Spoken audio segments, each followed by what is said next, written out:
श्री कृष्णम वंदे जगद्गुरु। इदम श्री सद्गुरुवे नमः। वाङ्मय नंबर 7, प्रसुप्ति से जागृति की ओर, अध्याय 4, ऑडियो 53। पिछले ऑडियो में हमने पढ़ा कि मौन एक तितिक्षा है, तप साधना है। मौन में शब्दों की अपेक्षा अधिक वाक शक्ति होती है। मौन प्रकृति का शाश्वत नियम है। मौन ही आत्मा की भाषा है। कटौती की बचत ही प्रभु समर्पण के काम आती है। व्यवहारिकता नगद धर्म है। इसी क्रम को आगे बढ़ाते हुए आगे पढ़ते हैं। आज का हेडिंग है आत्मिक प्रगति के लिए तप तितिक्षा की आवश्यकता। व्यक्तित्व को समुन्नत बनाने के लिए मुख्यतः चेतनात्मक सामर्थ्यों की आवश्यकता पड़ती है। पदार्थ तो भौतिक सुविधा बढ़ाने के ही काम आते हैं। ईंट गारे से मकान बनते हैं। व्यक्तित्व का भवन निर्माण करने में गुण, कर्म, स्वभाव की उत्कृष्टता ही प्रयोग में आती है। साधनों से बड़प्पन मिल सकता है, किंतु महानता उपार्जित करने में चेतन संपदा के अतिरिक्त और किसी साधन से काम नहीं चलता। ये क्षमताएं किसी देवी देवता या संत महंत से उपहार रूप में प्राप्त नहीं हो सकती। इन्हें प्रयत्न पूर्वक भीतर से ही उभारना पड़ता है। बीज रूप में महत तत्व की बड़ी मात्रा विद्यमान है। प्रश्न उसे सुषुप्ति से जागृति में परिवर्तित करने भर का है। अध्यात्म साधनाएं इसी उद्देश्य के लिए की जाती हैं। अनुग्रह के लिए किसी के आगे गिड़गिड़ाने, मनुहार करने को नहीं, आत्म जागरण एवं आत्म परिष्कार को ही साधना कहते हैं। साधना में तप तितिक्षा का स्थान मुख्य है। गर्म करने से छिपे सामर्थ्य उभरते हैं। भौतिक जगत में इसी अवलंबन को अपनाया जाता है। मिट्टी गर्म होने पर पत्थर बनती है। पानी भाप के रूप में शक्तिशाली होता है। कच्चे लोहे को फौलाद बनने का अवसर मिलता है। मामूली से धातु खंड भस्म रसायन बन जाते हैं। आग के संपर्क से दीपक प्रकाशवान होता है। गर्मी से वनस्पतियां विकसित होती हैं और शरीर जीवित रहते हैं। अंडा पकने में पक्षी की छाती की गर्मी ही काम करती है। दूध गर्म करने से घी निकलता है। व्यायाम से उत्पन्न गर्मी से शरीर की मांसपेशियां बलिष्ठ बनती हैं। आत्मसत्ता में प्रखर प्रचंडता उत्पन्न करने के लिए तपश्चर्या का आश्रय लेना पड़ता है। अन्नमय कोश की दबी क्षमताएं इसी आधार पर विकसित होती हैं। सूर्य की किरणें समुद्र के खारी जल को बादल बनाकर ऊपर आकाश में उड़ा ले जाती हैं और वे अपने मीठे जल से धरती की प्यास बुझाते हैं। तपश्चर्याएं, साधनाएं जीवन समुद्र में से उच्च स्तरीय विभूतियां उत्पन्न करती हैं। उनकी वर्षा से सर्वत्र सुख, शांति एवं प्रगति का वातावरण बनता है। उपवास, ब्रह्मचर्य, ऋतु प्रभावों का सहना, कठोर जीवन यापन, इंद्रिय संयम, मनोनिग्रह जैसे व्रतों का निर्वाह तितिक्षा बनकर तप साधना का उद्देश्य पूरा करता है। सुविधाजनक प्रभावों में बहते हुए जीवन ऐसे ही निरर्थक व्यतीत हो जाता है। अवरोध उसमें शक्ति भरते हैं। पानी को बांध में रोककर उसे छोटी धारा में गिराने से बिजली घर बनते हैं, जिनसे कितने ही कल कारखाने चलते हैं। यह रोकथाम न की जाए तो बहते पानी की जलधारा एक सुंदर दृश्य मात्र बनकर रह जाएगी। चाकू को पत्थर पर घिसने से उसकी धार तेज होती है। बारूद को मजबूत कारतूस में बंद करके दागते हैं, तभी गोली चलती है, अन्यथा उसे बिखरी स्थिति में जला देने से चमक भर उत्पन्न होगी। अवरोध की शक्ति सर्वविदित है। हवा के प्रवाह से टकराकर पनचक्कियां चलती हैं और पाल बंधी नावें द्रुत गति से दौड़ती हैं। सुविधाओं को कठोरता में बदलने से अंतः शक्ति का प्रचंड हो उठना स्वाभाविक है। आत्मिक प्रगति के विभिन्न प्रयोजनों में तपश्चर्या से उत्पन्न शक्ति का उपयोग होता है। तपश्चर्या सुविधाओं को घटाने और उद्देश्यपूर्ण असुविधा बढ़ाने को कहते हैं। इसे तितिक्षा के रूप में भी जाना जाता है। असुविधाएं अवैज्ञानिक, अति मात्रा में, अनावश्यक और अवांछनीय स्तर की हो तो उनसे हानि पहुंचेगी और प्रगति क्रम रुकेगा। यदि इस प्रयोग में विवेकशीलता और संतुलन का ध्यान रखा जाए तो उसके चमत्कारी सत्परिणाम उत्पन्न होंगे। उपवास कष्टकारक है, उसमें क्षुधा कष्ट सहना पड़ता है, पर प्राकृतिक चिकित्सा विज्ञान के मर्मज्ञ जानते हैं कि इस संयम के सहारे शरीर में संचित मलों की निवृत्ति होती है और कितने ही कष्ट साध्य रोगों से पिंड छूटता है। चांद्रायण आदि व्रतों से पापों का प्रायश्चित होना और आत्मशुद्धि का लाभ मिलना शास्त्र सम्मत है। ब्रह्मचर्य पालन में मन की लिप्सा पर अंकुश लगाना पड़ता है। सामान्यतः यह संयम कष्टकारक ही समझा जा सकता है, पर सर्वविदित है कि इसमें शारीरिक ओजस और मानसिक तेजस की अभिवृद्धि होती है। विद्यार्थी, किसान, माली, शिल्पी आरंभ में कष्ट ही कष्ट सहते हैं। उन्हें मन मारना पड़ता है और निर्धारित कार्य में तन्मयता पूर्वक लगे रहना होता है। यह असुविधा का प्रत्यक्ष आमंत्रण है, पर समय अनुसार उनके सत्परिणाम सामने आते हैं। यदि ऐसा ना होता तो विद्यालयों, व्यायामशालाओं, कारखानों में कठिन श्रम करते एक भी व्यक्ति दिखाई न पड़ता। आज का कष्ट कल सुविधा उत्पन्न करे तो उसे अपनाने में किसी दूरदर्शी को आपत्ति नहीं होती। तपश्चर्या की साधना को इसी स्तर की बुद्धिमत्ता समझा जाना चाहिए। सुविधाएं मनुष्य को दुर्बल बनाती हैं और असुविधाओं से टकराते हुए मनुष्य बलवान बनता है। इसके उदाहरण सर्वत्र देखे जा सकते हैं। सर्दी गर्मी से डरने वाले हीटर कूलरों के सहारे वातानुकूलित कमरों में निवास करने वाले उस समय तो आराम अनुभव करते हैं, पर उनकी सहन शक्ति दुर्बल पड़ जाने से तनिक सा ऋतु प्रभाव सहन नहीं होता। ऐसे लोगों को तनिक सी सर्दी में जुकाम और तनिक सी गर्मी में जलन की शिकायत आ दबूचती है। बहुत कपड़ों से लदे रहने वालों की अपेक्षा वे ऋतु प्रभाव से कम बीमार पड़ते हैं जो कम कपड़े पहनते हैं और सर्दी गर्मी सहने की आदत बनाए रहते हैं।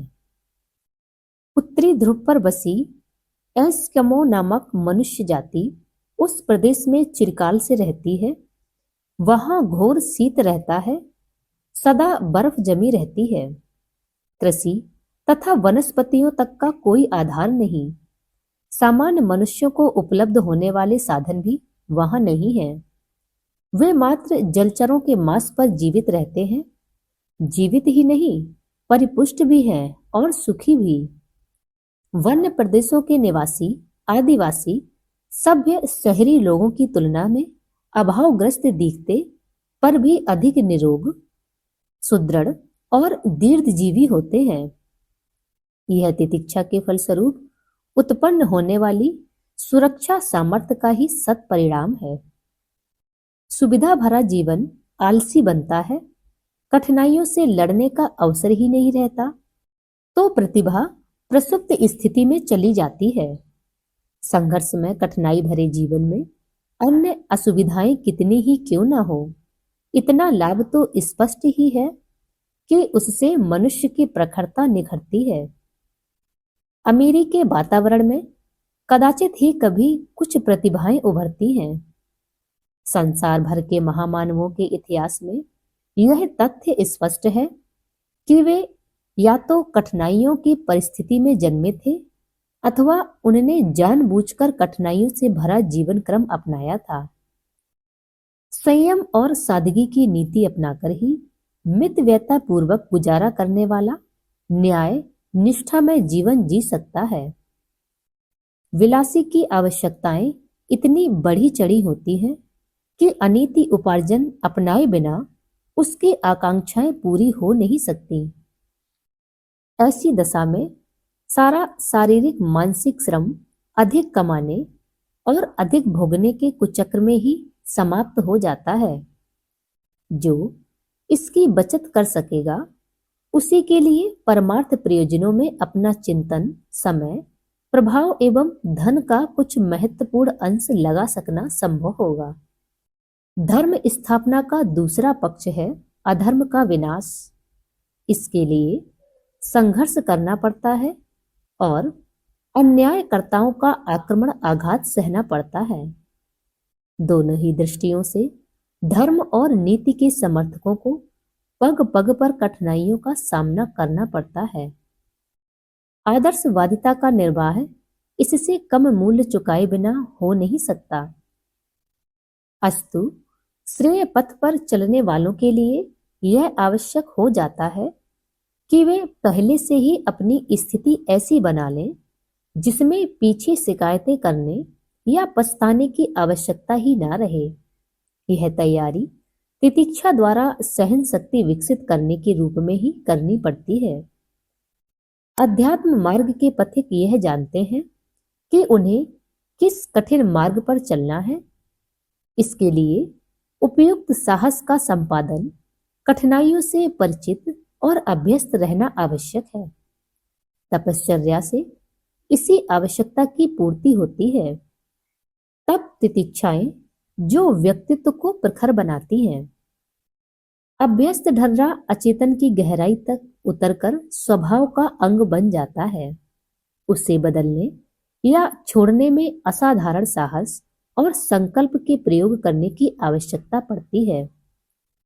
सुधार परिष्कार का प्रयोजन पूरा करने के लिए इस प्रकार का साहस अपनाए बिना काम नहीं चलता। हल्के फुल्के ढंग से कोई आदर्शवादी शिक्षा पढ़ी या सुनी जा सकती है, पर यह आवश्यक नहीं कि उतने भर से ही परिवर्तन बन पड़े। तर्क, तथ्य और प्रमाण प्रस्तुत करने पर अनौचित्य को बौद्धिक क्षेत्र में अस्वीकार तो किया जा सकता है, पर इतने भर से यह आशा नहीं की जा सकती कि असहमत हुआ व्यक्ति उस प्रकार का आचरण भी करने लगेगा। अभ्यस्त को संस्कार परित्याग करने में भी तत्पर हो जाएगा। देखा गया है कि नशेबाजी के अभ्यस्त समझदारों के समझाने बुझाने पर निरुत्तर तो हो जाते हैं, पर जब भी संचित कुसंस्कार जोर मारते हैं तभी उस पुरानी आदत के अनुसार कार्य करने लगते हैं। जिंदगी भर यही ढर्रा चलता है। मुंह से लगी आदत छूटती ही नहीं। हर आदर्शवादी परिवर्तन पर यही बात लागू होती है। अनौचित्य का समर्थन कोई खुलेआम साहसपूर्वक नहीं करता, क्योंकि वह जानता है कि मर्यादाएं उत्कृष्टता का ही समर्थन करेंगी। उससे अपनी आदत और मान्यता का प्रभावशाली समर्थन करते न बन पड़ेगा। इतने पर भी बात जहां की तहां रहती है। पतोन्मुख दुष्प्रवृत्तियां बड़ी हठीली होती हैं। उनकी जड़ें भीतर तक चली जाती हैं। हल्के फुल्के मन से उनकी रोकथाम करने पर भी कुछ समय में अपना प्रभाव फिर दिखाने लगती हैं। इस व्यथा से पूरी तरह छुटकारा पाने के लिए लगातार अभ्यास एवं प्रतिशोध की आवश्यकता पड़ती है। इसी को क्रमिक एवं समय साध्य साधन कहते हैं। इसमें सुधार को लक्ष्य मानना पड़ता है और प्रयास को संकल्प युक्त बनाना पड़ता है, भले ही वह उपक्रम धीमी गति से ही क्यों ना चले। साधना क्षेत्र में आगे बढ़ने वालों को सप्ताह में एक दिन विशेष साधना के लिए इसलिए रखना चाहिए। आमतौर से रविवार या गुरुवार का दिन इसके लिए अधिक उपयुक्त माना जाता है। रविवार प्रखरता एवं पापनाशक वृत्ति के संवर्धन की दृष्टि से तथा गुरुवार पवित्रता संवर्धन गुरु भक्ति के अभिवर्धन की दृष्टि से। यदि असुविधा हो तो कोई अन्य दिन भी नियत किया जा सकता है। गांधी जी के मौन का दिवस मंगलवार था। कभी अनिवार्य व्यवधान आ जाता था तो वे मंगल से पहले या बाद का दिन इसके लिए रख लेते थे। अनिवार्य कारण होने पर दूसरे और भी दिन नियत कर सकते हैं और उस दिन विशेष कठिनाई आ जाने पर उसकी पूर्ति जल्दी ही अगले दिन कर सकते हैं। इस साप्ताहिक विशेष व्रत में उपवास, ब्रह्मचर्य, मौन, स्वाध्याय ये 4 साधनाएं प्रमुख मानी गई हैं। उपवास जिस स्तर का सध सके उतना साधना चाहिए। अच्छा तो यह है कि पूरे दिन जल पीकर रहा जाए। आवश्यकता अनुसार उसमें नींबू शहद जैसा कुछ मिला लिया जाए। इतना ना बन पड़ने पर दूध, छाछ, रसा आदि तरल पदार्थ लेकर काम चलाया जा सकता है। उतना भी ना बन पड़े तो अस्वाद व्रत तो रखना ही चाहिए। बिना नमक शक्कर का आहार लिया जाए। दोनों समय भोजन ना करके एक समय से काम चलाया जाए। यह साप्ताहिक व्रतशीलता का प्रथम चरण है। जिह्वा का संयम प्रथम संयम है। स्वास्थ्य के बिगड़ने का प्रमुख कारण यही है। स्वाद लोलुपता में मनुष्य महंगे और पकाने में बहुत झंझट वाले पदार्थ आवश्यकता से अधिक मात्रा में खाते रहते हैं और स्वास्थ्य संपदा पर कुल्हाड़ा चलाते रहते हैं। इसके अतिरिक्त जैसा खाए अन्न वैसा बने मन वाली उक्ति भी अक्षरशः चरितार्थ होती है। रजोगुणी तमोगुणी आहार चिंतन और चरित्र को प्रभावित करता है और व्यक्तित्व के स्तर को गिराता है। इसलिए अध्यात्म मार्ग पर पदार्पण करते हुए प्रथम प्रयास यह पूरा करना होता है कि इंद्रियों में प्रधान मानी जाने वाली जिह्वा की ललक लिप्सा को नियोजित किया जाए। इतना बन पड़ने पर अन्य इंद्रियां भी कुमार्ग अपनाना छोड़ती चली जाती हैं। सप्ताह में एक दिन निराहार रहना या पेट को आंशिक विश्राम देना स्वस्थता को सुरक्षित रखने वाला प्रथम नियम है। इससे मनोनिग्रह में भी सरलता बन पड़ती है। जिह्वा का दूसरा संयम है मौन। इसे सप्ताह में एक बार तो अपनाना ही चाहिए। भले ही वह अधिक समय ना बन पड़े पर न्यूनतम 2 घंटे जितना ही क्यों ना हो। उस समय संकेतों से वार्तालाप करना भी निषिद्ध है। प्रयत्न यह करना चाहिए कि मौन वाला समय एकांत में ही बीते। पूर्ण एकांत ना बन पड़ने पर साथियों को यह बता देना चाहिए कि वे उस समय छेड़खानी ना करें, शोर शराबा करके ध्यान ना बटाएं।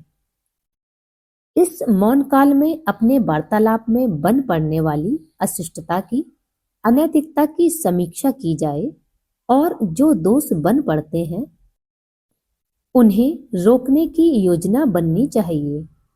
सार्थक सही सद्भावों की समर्थक चर्चा ही वाणी को मधुर एवं सशक्त बनाती है। इस संबंध में जो सुधार परिवर्तन आवश्यक हो उनके लिए इस मौन काल में ही योजना बनाते रहा जाए। इस अवधि में अभक्ष्य भक्षण की आदत से उत्पन्न होने वाले दुष्परिणामों पर भी विचार करना चाहिए। साथ ही यह निश्चय भी करना चाहिए कि आहार में सात्विकता का समावेश करने के लिए किन नियमों निर्धारणों को अपनाया जाना चाहिए। संयम के लाभ और उच्च श्रृंखलता के दुष्परिणामों का विस्तृत विचार करते रहा जाए। उसके कल्पना चित्रों को चेतना के सम्मुख लाया जाता रहे तो विचारों से विचार काटने के सिद्धांत की पूर्ति बन पड़ती है। दुष्चिंतन और दुराचरण से छुटकारा पाने का प्रधान उपाय यह है कि उनकी प्रतिरोधी विचारधारा को चिंतन क्षेत्र में उभारने और संयमशीलता अपनाने के लाभों पर गंभीरता पूर्वक देर तक विचार करते रहा जाए। इस प्रकार अनौचित्य की आदतें एवं मान्यताओं से छुटकारा पाने की पृष्ठभूमि बनती है। संयम को तप कहा गया है। सर्वप्रथम यह तपश्चर्या जिह्वा संयम से आरंभ होनी चाहिए। भक्षण और वचन दोनों में ही सात्विकता के अधिकाधिक समावेश की योजना बनानी और चेष्टा करनी चाहिए। उपवास और मौन वाला समय इसी प्रकार के चिंतन की बहुलता में बीतना चाहिए। तीसरा तप है ब्रह्मचर्य। साप्ताहिक तपश्चर्या के दिन यौनाचार से सर्वथा विरत रहा जाए। साथ ही कामुक विचारणा और कुदृष्टि की चंचलता पर भी प्रतिबंध लगाना चाहिए। सभी जानते हैं कि ब्रह्मचर्य मानसिक सशक्तता और सद्भावना बढ़ाने के लिए अचूक उपाय है। जीवन रस को जो जितना अधिक निचोड़ता है वह उतना ही अधिक खोखला बनता है। दाम्पत्य जीवन का अर्थ एक दूसरे के स्वास्थ्य संतुलन पर आक्रमण करते रहने की छूट नहीं है। स्नेह, सद्भाव और सहकार के आधार पर दाम्पत्य जीवन को सहज ही सरस, सुदृढ़ और भाव संपन्न बनाया जा सकता है। इस तथ्य को गहराई तक हृदयंगम करते रहने के लिए शारीरिक ब्रह्मचर्य का पालन किया जाता है। क्रिया और विचारणा के बीच समुचित तालमेल रहना चाहिए। चौथा सरल तप है स्वाध्याय। स्वाध्याय अपने संबंध में निरीक्षण परीक्षण करते रहने और सुधार परिष्कार की योजनाएं बनाते रहने को भी कहते हैं। वह तप निजी चिंतन मनन से भी बन पड़ता है। वैसे मोटे तौर से जीवन की समस्याओं के आदर्शवादी समाधान का पक्षधर अध्ययन, विचार विनिमय भी इसी प्रयोजन की पूर्ति करता है। सदग्रंथों का पठन और मुनि मनुष्यों के सत्संग से भी वह प्रयोजन पूरा होता है। इसमें से जो भी जिससे जिस प्रकार बन पड़े उसके लिए समय निकालना चाहिए। स्वाध्याय को आत्मिक आहार माना गया है। उसकी भी पेट भरने के लिए भोजन का प्रबंध करने की तरह ही आवश्यकता है। साधना, स्वाध्याय, संयम और सेवा, इन चारों को आध्यात्मिक जीवन का अविच्छिन्न अंग माना गया है। इसमें अधिक सरल और अधिक आवश्यक है स्वाध्याय। इसे बीजारोपण की संज्ञा दी गई है। जीवन को महामानव स्तर का कल्प वृक्ष बनाने में सफलता इसी आधार पर मिलती है। इसलिए प्रयत्न तो यह होना चाहिए कि स्वाध्याय को भी योगाभ्यास का एक महत्वपूर्ण अंग मानते हुए उसे दिनचर्या का एक अंग माना जाए।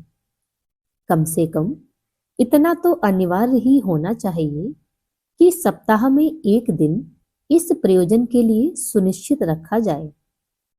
उसमें जितना अधिक समय मनोयोग पूर्वक लगे उसे लगाने के लिए अधिक समय निकालना चाहिए। साधना प्रसंग में अनेक तप तितिक्षाओं का वर्णन है। तपाने से धातुएं शुद्ध होती हैं, कच्ची मिट्टी पक्की बनती है। तपाने से धातुओं की गलाई ढलाई होती रहती है। गर्म करने से ही भोजन पकता है। इन उदाहरणों की तरह जीवन सत्ता को संयम और सेवा की अग्नि में पकाया जाता है। सोने के खरे खोटे होने की जानकारी कसौटी पर कसने और आग पर तपाने से ही संभव होती है।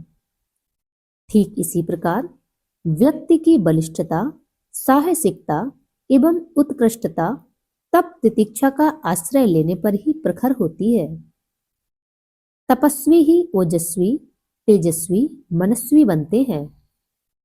इसलिए शारीरिक, मानसिक और आत्मिक तपों में से जिनसे जो बन पड़े सद सके उन्हें उनके लिए प्रयत्नरत रहना चाहिए।